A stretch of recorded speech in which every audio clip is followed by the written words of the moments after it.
Hello dear students and pharmacist, welcome to my YouTube channel pharmaco studio. आज हम देखेंगे pharmaceutics के chapter number 3 pharmaceutical ads को, जिसका ये पार्ट 2 होगा। इस लेक्चर का पार्ट 1 हम ऑलरेडी डिस्कस कर चुके हैं, जिसकी लिंक आपको मैं इसी वीडियो के डिस्क्रिप्शन बॉक्स में दे दूँगा। इस वीडियो लेक्चर में हमें क्या क्या डिस्कस करना है: definition of preservative, ideal properties of preservative, types with example and uses. So first of all हम देखते हैं प्रिजर्वेटिव। अब देखते हैं definition of preservative. A preservative is a natural और synthetic chemical that is added to the pharmaceutical product to prevent decomposition by microbial growth और by undesirable chemical changes. मतलब preservative क्या होते हैं? हमारे या तो नेचुरल या फिर सिंथेटिक केमिकल होता है जो कि हमारे फार्मास्यूटिकल प्रोडक्ट में ऐड किया जाता है। किस लिए? टू प्रिवेंट करने के लिए डिकम्पोजिशन बाय माइक्रोबियल ग्रोथ। मतलब किसी भी माइक्रोबियल ग्रोथ को रोकने के लिए या फिर उसके डिकम्पोजिशन के लिए हमारा जो है प्रिजर्वेटिव यूज़ किया जाता है। या फिर prevent by undesirable chemical changes, किसी भी अनडिजायरेबल केमिकल चेंजेस को रोकने के लिए प्रिजर्वेटिव ऐड किया जाता है। कहाँ? हमारे फार्मास्यूटिकल प्रोडक्ट में। सो नेक्स्ट है हमारा preservative is a commonly substance added to pharmaceutical product in order to prolong its shelf life। अब शेल्फ लाइफ, हमारे फार्मास्यूटिकल प्रोडक्ट की जो शेल्फ लाइफ बढ़ाने के लिए, उसको प्रोलॉन्ग करने के लिए हमें प्रिजर्वेटिव का यूज़ किया जाता है। Preservative are added in pharmaceutical preparation to inhibit growth of bacteria, yeast, moulds that can cause disease. जो कि हमारे फार्मास्यूटिकल प्रिपरेशन में जो है इनिबिट ग्रोथ, हमारे किसी भी बैक्टीरिया, ईस्ट और मोल्ड की ग्रोथ को इनिबिट करने के लिए, जिससे डिसीज़ प्रोड्यूस हो सकती है, प्रिजर्वेटिव यूज़ किए जाते हैं। सो अब आइडियल प्रॉपर्टीज़ ऑफ प्रिजर्वेटिव क्या क्या होनी चाहिए ये हम देखते हैं। It should be non irritant, ये हमें इरिटेंट नहीं देना चाहिए, नॉन टॉक्सिक होनी चाहिए और फिजिको केमिकली स्टेबल होनी चाहिए। हमारे अगर वो हम उसे एडमिनिस्ट्रेट करते हैं तो हमारे बॉडी में वो स्टेबल होनी चाहिए। इट शुड बी कंपेटिबिलिटी या फिर compatible with other ingredient used in formulation. वो अदर इंग्रेडिएंट जो कि हमारे फार्मूलेशन में अदर इंग्रेडिएंट होते हैं उसके साथ वो कंपेटिबल होनी चाहिए। It should act as anti microbial agent and exert wide spectrum of activity. ये जो है as a anti microbial agent act करनी चाहिए और इसकी जो स्पेक्ट्रम, इसकी रेंज जो होती है वो वाइडली एक्टिव रहनी चाहिए या फिर उस पर एग्जैक्ट वाइडली होनी चाहिए हमारे फार्मास्यूटिकल प्रोडक्ट में।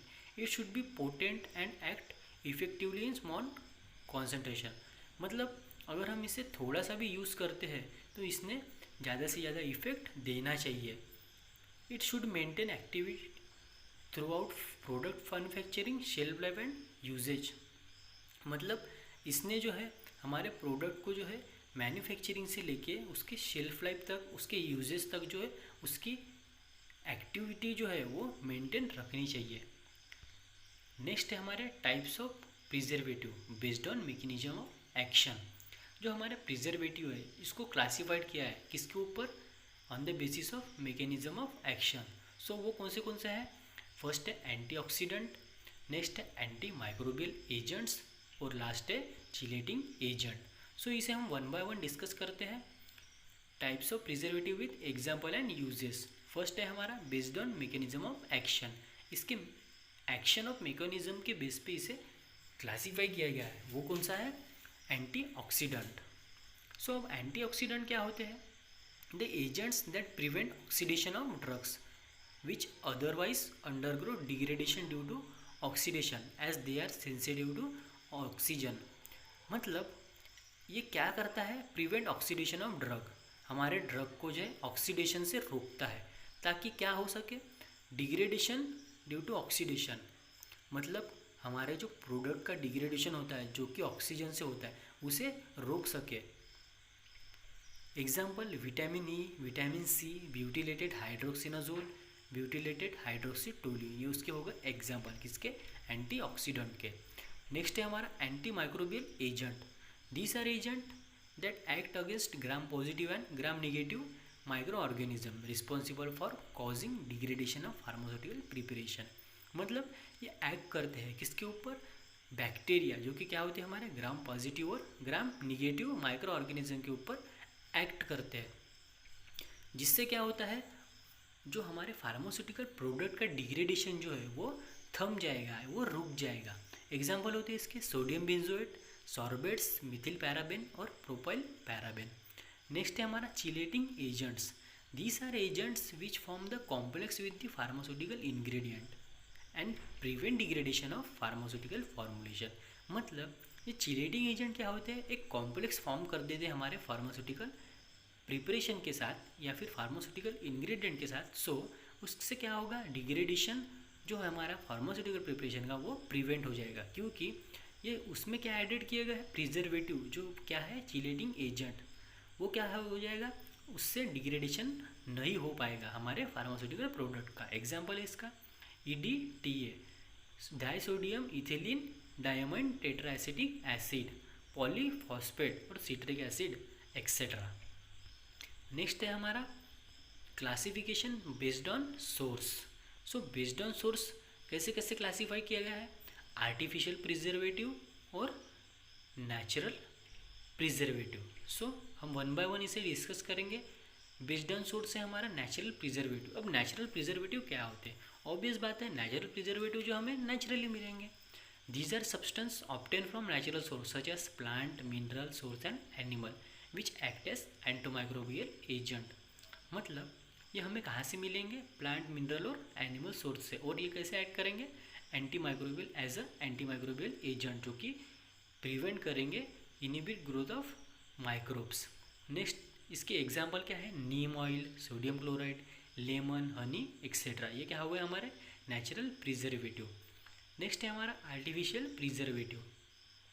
These are agents prepared by chemical synthesis which act against various microorganisms in small concentration। मतलब ये आर्टिफिशियली प्रिपेयर्ड किए जाएंगे, ये केमिकल होते हैं जो कि आर्टिफिशियली प्रिपेयर्ड किए जाते हैं और ये वेरियस माइक्रो ऑर्गेनिज्म के ऊपर एक्ट होते हैं, लेकिन इसे यूज़ किया जाता है कैसे, इन स्मॉल कॉन्सेंट्रेशन में, बहुत ही स्मॉल कॉन्सेंट्रेशन में इसे यूज़ किया जाता है। नेक्स्ट इसके एग्जाम्पल क्या क्या होते हैं, benzoate, sodium benzoate, sorbate, propionates and nitrites etcetera. अब हम देखते हैं artificial preservative. So artificial preservative में फर्स्ट ऑफ ऑल आता है हमारा इथिल अल्कोहल। इथेनॉल इज, इसे ही हम क्या कहते हैं, इथेनॉल। इथेनॉल इज बैक्टीरियसिडियल, मतलब ये क्या होता है, बैक्टीरिया को किल करता है in aqueous mixture eight concentration between 60 to 95%। तो 60 to 95% अगर हम इसे एक्वस प्रिपरेशन में डालते हैं तो ये बैक्टीरिया को किल करता है। The optimum concentration is generally consider to be 70%। Antimicrobial activity in enhance in the presence of edetic acid और इडिटिनेट सॉल्ट्स। इसकी एंटीमाइक्रोबियल एक्टिविटी कब एनहांस होती है, in presence of edetic acid और इडिटिनेट सॉल्ट्स। नेक्स्ट है हमारे tocopherols. Alpha tocopherols is a source of vitamin E. Alpha tocopherol क्या होता है, सोर्स ऑफ विटामिन ई होता है and is commercially available as preservative. ये कमर्शियली अवेलेबल होता है as a preservative. Among tocopherol the beta, delta and gamma tocopherol are also consider to be most effective as antioxidant. Alpha tocopherol क्या होता है हमारा, vitamin E का source होता है और प्रिजर्वेटिव से हिसाब से अवेलेबल भी होता है, लेकिन बीटा, डेल्टा और गैमा इसे हम क्या कहेंगे, एज अ एंटीऑक्सीडेंट यूज़ की जाते हैं। नेक्स्ट है हमारा sodium benzoate. Sodium benzoate is used as preservative that becomes effective at concentration of 0.2 to 0.5% in oral medicines. मतलब सोडियम बेंजोएट जो हमारा प्रिजर्वेटिव होता है वो कौन से कॉन्सेंट्रेशन में यूज़ होता है, इन ओरल मेडिसिन में 0.2 से 0.5 में, और इन पैरेंटल में 0.5% में, और 0.1 to 0.5 में कहाँ होता है, इन कॉस्मेटिक्स में। It is effective over a narrow pH range. ये ज़्यादा नैरो पीएच रेंज में इफेक्टिव होता है and is used in preference to benzoic acid due to its greater solubility. मतलब ये बेंजोइक एसिड के साथ या फिर बेंजोइक एसिड के साथ ये यूज़ किया जाता है क्योंकि ये इसकी सोल्युबिलिटी जो होती है वो ग्रेटर होती है। इट में impart an unpleasant flavour to a product. मतलब ये जो है किसी भी प्रोडक्ट के अनप्लीजेंट फ्लेवर को इम्पार्ट कर सकता है। पोटेशियम बेंजोएट, नेक्स्ट है हमारा example potassium benzoate. Potassium benzoate preservative efficiency increases with decreasing pH and is most effective below pH 4.5। मतलब जैसे जैसे ही इसकी इफिशिएंसी जो इंक्रीज होती है, कैसे, डिक्रीजिंग पीएच के साथ, पीएच कम होती जाती है तो इसकी इफिशिएंसी इंक्रीज होती जाती है, किसकी, हमारे सोडियम पोटेशियम बेंजोएट प्रिजर्वेटिव की। And is most effective below, मतलब ये 4.5 पीएच के नीचे ज़्यादा इफेक्टिव होता है। However at very low pH undissociative benzoic acid may produce a precipitable taste in products. अगर देखिए बेंजोइक एसिड की अगर पीएच कम रही तो वो क्या कर सकता है, प्रेसिपिटेबल हो सकता है और उसकी टेस्ट प्रेसिपिटेबल हो सकती है इन प्रोडक्ट्स में। It is used as an alternative to sodium benzoate. ये सोडियम बेंजोनेट का अल्टरनेटिव के हिसाब से यूज़ किया जाता है in application where low sodium content desirable, क्योंकि ये लो कंटेंट में ही ज़्यादा से ज़्यादा डिजायरेबल इफेक्ट देता है। नेक्स्ट है हमारा methyl paraben. Methyl paraben is used in almost all type of pharmaceutical formulation. Methyl paraben जो होता है हमारा हर टाइप के फार्मूलेशन में, फार्मास्यूटिकल फार्मूलेशन में यूज़ किया जाता है। It may be used either alone और in combination with other parabens, या तो ये अकेले यूज़ किया जाता है या फिर अदर पैराबेन के साथ भी यूज़ किया जाता है with other anti microbial agent, साथ ही अदर एंटी माइक्रोबियल एजेंट के साथ में। Methyl paraben is most effective against yeast moulds over a wide range of pH and have a broad spectrum of anti microbial activity.